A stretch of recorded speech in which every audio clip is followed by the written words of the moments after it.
আসসালামু আলাইকুম। বিবিসির টাইম বেডিতে আপনাকে স্বাগত। শুরুতেই সংবাদ শিরোনাম, পরে বিস্তারিত। পুরোদমে ইসরায়েল, ফিলিস্তিন, হিজবুল্লাহ, হুতি বাহিনী, ইরান যুদ্ধ চলছে। জানিয়ে দেব আমাদের হাতে থাকা সর্বশেষ গুরুত্বপূর্ণ আপডেট। আন্তর্জাতিক সংবাদ। লেবাননে যুদ্ধবিরতি চুক্তি অনুমোদন ইসরায়েলের। জানিয়ে দেব গুপ্তচর বৃত্তির অভিযোগে ব্রিটিশ কূটনৈতিককে বহিষ্কার করল রাশিয়া। আরও জানিয়ে দেব যুক্তরাষ্ট্রের বি-52 বোমারু বিমানকে রাশিয়ার যুদ্ধ বিমানের বাধা। এবং আরও জানিয়ে দেব আত্মসমর্পণকারী 5 সেনাকে রাশিয়া গুলি করে হত্যা করেছে দাবি কিয়েভের। সর্বশেষ জানিয়ে দেব হিজবুল্লাহ ইসরায়েলের যুদ্ধবিরতিতে স্বাগত জানিয়েছে যুক্তরাষ্ট্র ও যুক্তরাজ্য। এতক্ষণ শুনছিলেন সংবাদ শিরোনাম, এরপর বিস্তারিত। তার আগে একটি অনুরোধ থাকবে, ভিডিওটি যদি ভালো লেগে থাকে তাহলে লাইক, কমেন্ট এবং শেয়ার করে জানিয়ে দিন ভিডিওটি সম্পর্কে আপনার মূল্যবান মতামত, এবং আরও কমেন্ট করে জানিয়ে দিন ভিডিওটি আপনি কোথা থেকে দেখছেন এবং শুনছেন।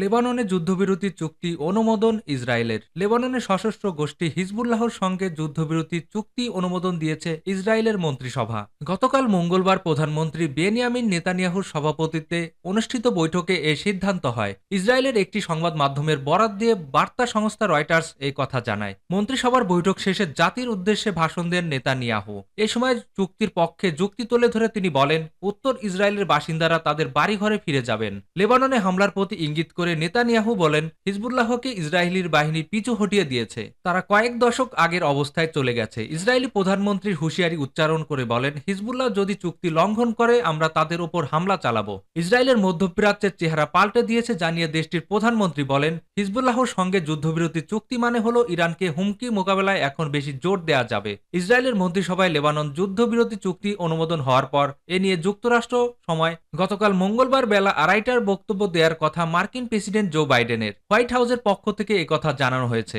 এর আগে যুদ্ধবিরতি চুক্তির বিষয়ে ইতিবাচক ইঙ্গিত দেন লেবাননের প্রধানমন্ত্রী নাজিব মিকাতি ও হিজবুল্লাহ নেতা নাইম কাসেম। গত বছর 7 অক্টোবর ফিলিস্তিনি গাজায় ইসরায়েলি আগ্রাসন শুরু হয়। তখন থেকেই হামাস ও ফিলিস্তিনি সমর্থনে ইসরায়েলের সঙ্গে সংঘাতে জড়ায় হিজবুল্লাহ। 1 বছরের বেশি সময় ধরে চলা এই সংঘাত সেপ্টেম্বরের মাঝামাঝি সময় তীব্র হয়ে ওঠে। ইসরায়েলে লেবাননে স্থল অভিযান শুরু করে এবং হিজবুল্লাহর কয়েক শীর্ষ নেতাকে হত্যা করে। নিহত হন হিজবুল্লাহর প্রতিষ্ঠাতাদের একজন এবং সাংগঠনিক প্রধান হাসান নাসরুল্লাহ। লেবাননের হিজবুল্লাহ ও ইসরায়েলের মধ্যে যুদ্ধবিরতি চুক্তির শর্তগুলোর বিষয়ে বিস্তারিত ও তাৎক্ষণিক কিছু জানা যায়নি, তবে সংশ্লিষ্ট সূত্রের বরাত দিয়ে এ বিষয়ে ধারণা দেওয়ার চেষ্টা করছে বার্তা সংস্থা রয়টার্স। খসড়া চুক্তি অনুযায়ী যুদ্ধবিরতির মেয়াদ হতে পারে 60 দিন। লেবাননে পার্লামেন্টের ডেপুটি স্পিকার ইলিয়াস বাউস বলেন, চুক্তিতে দক্ষিণ লেবানন থেকে ইসরায়েলি সামরিক বাহিনী প্রত্যাহার এবং 60 দিনের মধ্যে লেবানন সীমান্তে দেশটির সেনা মোতায়েনের কথা বলা হয়েছে। চুক্তিতে জাতিসংঘের নিরাপত্তা পরিষদের 1701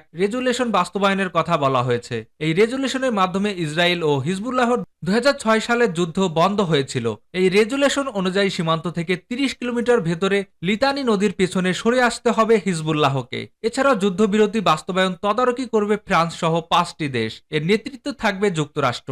অবশ্য জাতিসংঘে নিযুক্ত ইসরায়েলের রাষ্ট্রদূত ড্যানন বলেন, যে কোনো চুক্তির অধীন ইসরায়েলে দক্ষিণ লেবাননে হামলা চালু রাখার সক্ষমতা বজায় রাখবে। এর আগে লেবাননের পক্ষ থেকে খসড়া চুক্তি এমন শব্দবন্ধ নিয়ে আপত্তি জানানো হয়েছিল, যেটা ইসরায়েলকে এমন অধিকার দেবে। দৃশ্যত যুক্তরাষ্ট্রের চাপে হিজবুল্লাহর সঙ্গে যুদ্ধবিরতিতে রাজি হয়েছে ইসরায়েল। একটি সূত্রের বরাত দিয়ে গত রোববার সিএনএন এর বিশ্লেষক বারাক রাবিদ বলেন, যুক্তরাষ্ট্রের বিশেষ দূত আমোস হোস্টেইন ওয়াশিংটনে নিযুক্ত ইসরায়েলের রাষ্ট্রদূতকে বলেছিলেন, যুদ্ধবিরতির প্রস্তাবে ইসরায়েলের ইতিবাচক সাড়া না দিলে তিনি মধ্যস্থতার প্রচেষ্টা থেকে সরে দাঁড়াবেন। লেবানন যুক্তরাষ্ট্রের যুদ্ধবিরতি প্রস্তাবে ইতিবাচক সাড়া দেওয়ার পর মধ্যপ্রাচ্য সফর করেন হোস্টেইন। লেবাননের প্রধানমন্ত্রী নাজিব কিমাতি বলেন, খসড়া চুক্তির বড় অংশের বিষয়ে সমঝোতা হয়েছে। হিজবুল্লাহ নেতা নাইম কাসেম ও গত সপ্তাহে নীতিগতভাবে যুদ্ধবিরতি চুক্তির প্রতি সমর্থনের কথা জানান। এদিকে যুদ্ধবিরতি সমঝোতা প্রচেষ্টা শেষ মুহূর্তেও লেবাননে ব্যাপক হামলা চালিয়েছে ইসরায়েল। গতকাল হিজবুল্লাহর 30টি অবস্থানে হামলা চালানোর দাবি করেছে ইসরায়েলি বাহিনী।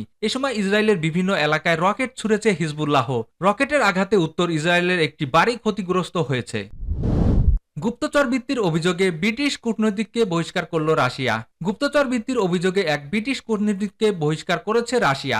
মঙ্গলবার তাকে বহিষ্কার করা হয়। এই পদক্ষেপ রাশিয়া ও যুক্তরাজ্যের মধ্যে চলমান কূটনৈতিক উত্তেজনাকে আরও বাড়িয়ে দিয়েছে। রয়টার্স জানিয়েছে ঘটনাটি দুই দেশের সম্পর্কের সাম্প্রতিক ধাক্কা হিসেবে চিহ্নিত হয়েছে।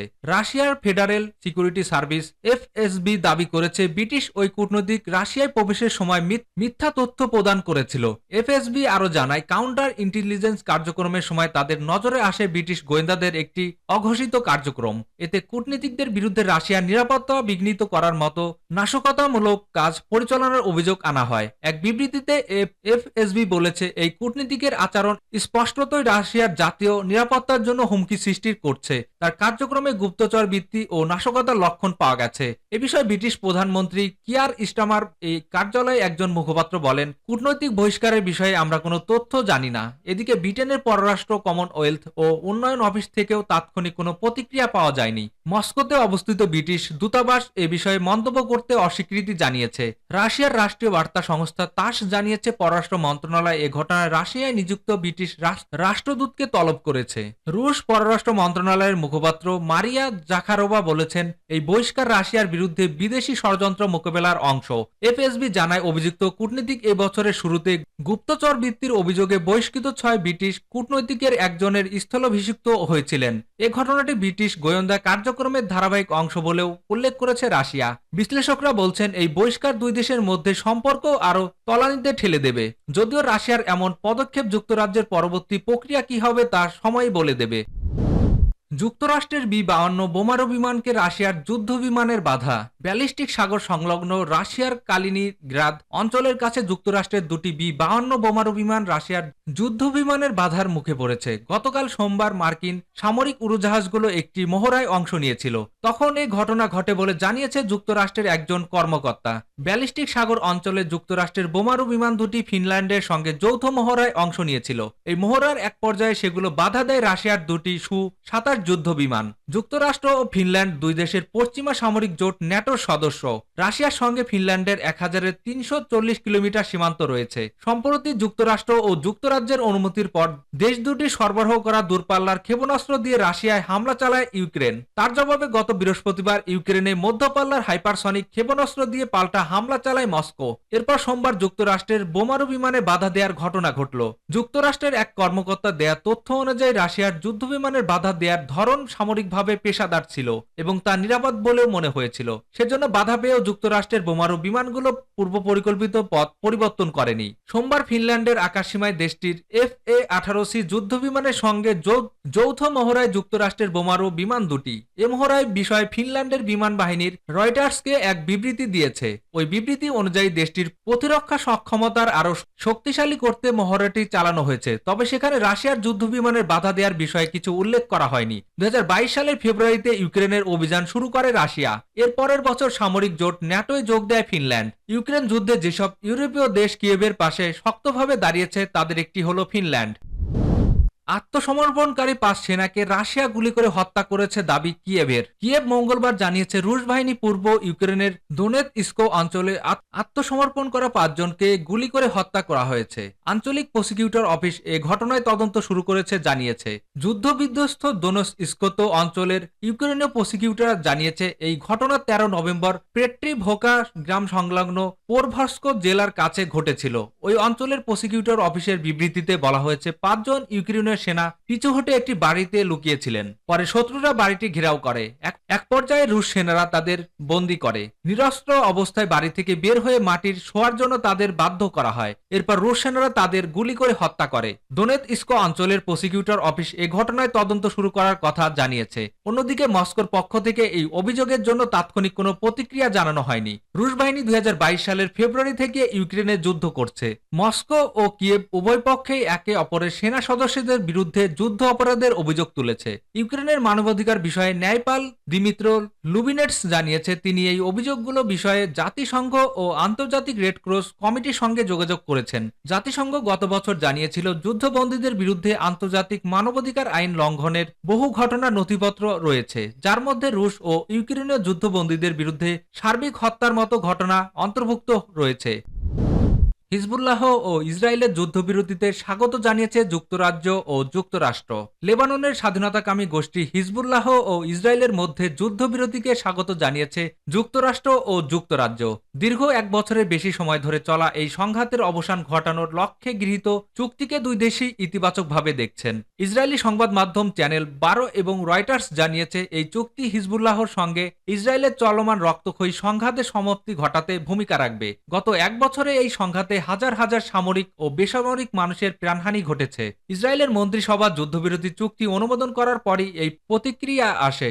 আল জাজিরার প্রতিবেদন অনুযায়ী বুধবার ভোর 4টা থেকে যুদ্ধবিরতির কার্যকর হবে। এক বিবৃতিতে মার্কিন প্রেসিডেন্ট জো বাইডেন এই যুদ্ধবিরতি সুসংবাদ বলে অভিহিত করেন। তিনি বলেন, বুধবার ভোর থেকে এই যুদ্ধবিরতি কার্যকর হবে।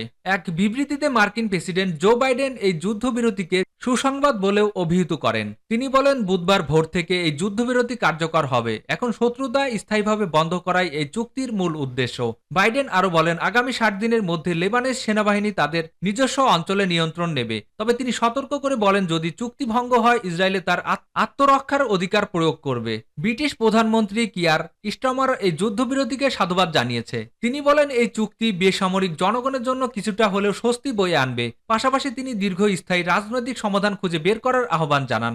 স্টারমার আরো বলেন, গাজাতেও যুদ্ধবিরতি প্রয়োজন। সব জিম্মি মুক্ত করতে হবে এবং মানবিক সহায়তার ওপর থেকে বিধিনিষেধ তুলে নিতে হবে। গত বছর